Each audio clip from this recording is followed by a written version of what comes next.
So students who begin reading the Leviathan are oftentimes surprised, as I was when I first studied it. You're opening it up and you're expecting to speak about laws and governments, and you're coming out of Aristotle's politics. You're wondering about questions of the common good versus private goods, things like that. But that's not how the Leviathan begins at all. Rather, it begins with the chapter on sense and then on imagination. It's all very much treatise on psychology. Now, what's curious about Hobbes is he thought that previous political thought was incorrect and didn't provide proper principles for good order. What it came down to was that he contested what one commentator calls the idealist tradition, which was concerned with finding the best form of government and that form of government pursuing the highest good or the highest end. Hobbes, being highly influenced by the new science, reduces the aim of the political association to self-preservation rather than happiness. And so as one goes through the Leviathan, you can witness him repeatedly shooting down and shooting against the Aristotelian tradition, Cicero, even St. Thomas. What that means in particular is he contests that there is such a thing as the summum bonum, the highest good, and redefines happiness. He calls it felicity, for instance. He says felicity is the continual prospering, which comes down to continual satisfaction of ever-changing desires and appetites. So for him, the good, the human good, is ultimately is pleasure. So again, Hobbes, the Leviathan, is a treatise in political philosophy in which Hobbes is highly affected by his historical context, and he's seeking to advance the civil power. He begins his treatise by looking at psychology and anthropology, in which he explains the human person and the processes by which human person comes to know and to desire and to act in a highly mechanistic and materialistic fashion. So for instance, not to go too far off, for instance, he says that our senses, our five senses or sense organs, perceive bodily motion that is sent forth from things, and that bodily motion presses upon the receptors, our organs, and within us triggers yet more motion, more movement, and that is converted is perhaps too strong a word, that then becomes what he calls endeavor, and principally that means desire or aversion. Right? So whatever we perceive materialistically and mechanistically, and those things are perceived as motion. They press on our sense organs and then produce desire or aversion. He calls those two things, those are endeavor or original endeavor, and those then produce basic passions. And the passions are Hobbes' principle of human action.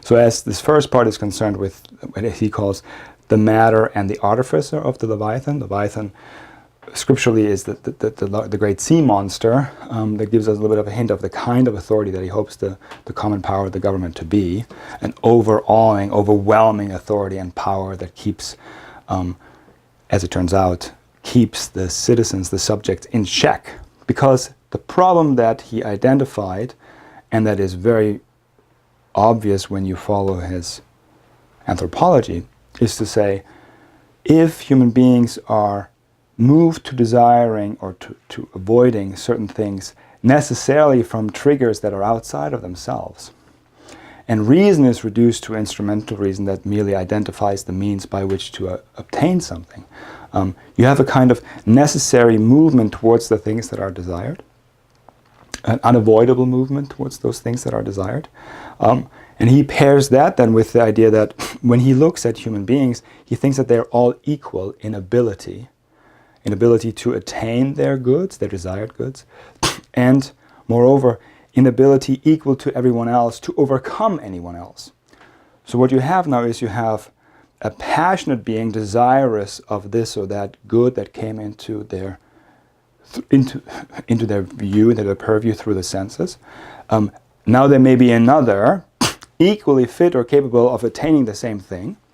And ironically, because you think you're equally fit to attaining the same thing, you have hope that you might overcome the other person, as the other person has hoped that he would overcome you, and you end up in a situation of conflict and competition.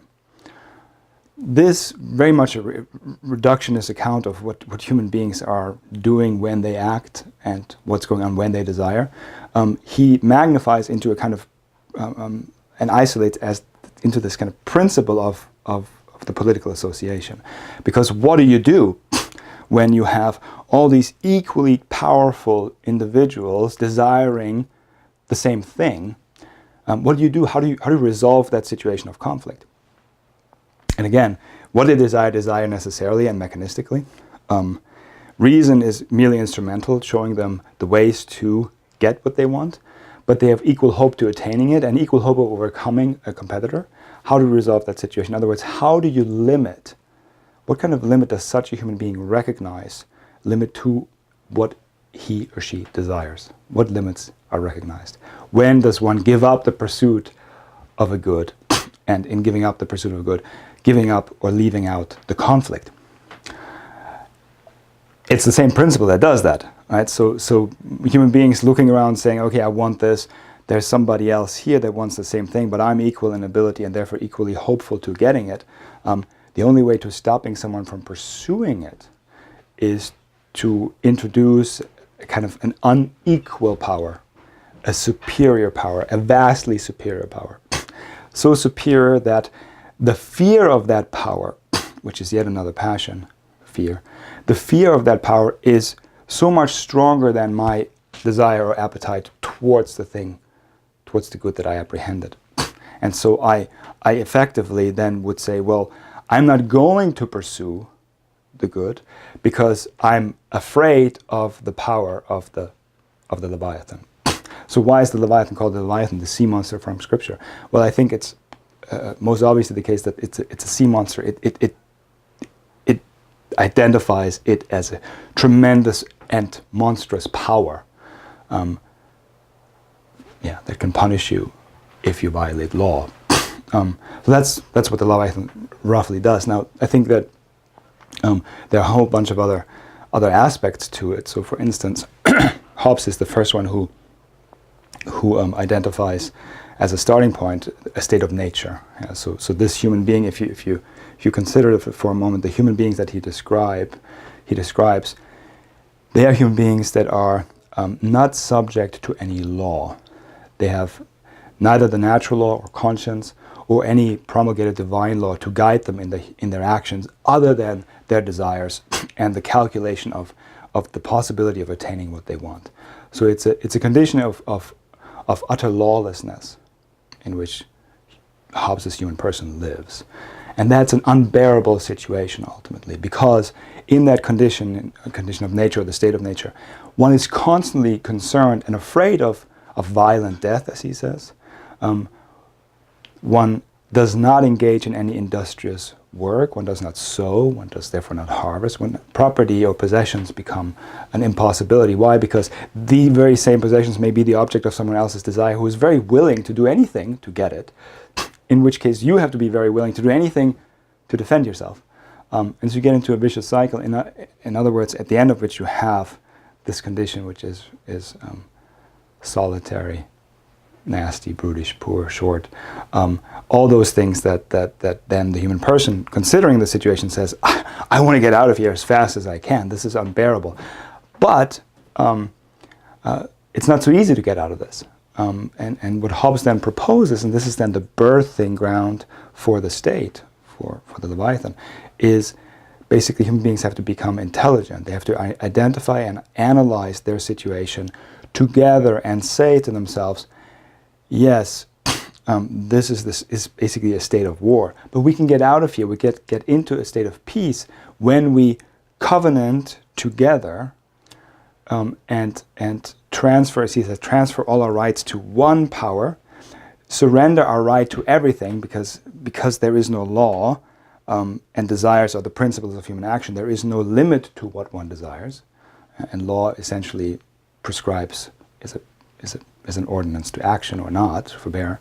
We're going to transfer that right to some other person, give up our right to everything, give up our liberty to everything, for the sake of peace, for the sake of life, and also then that life, possessions or property. that in a nutshell is the Leviathan.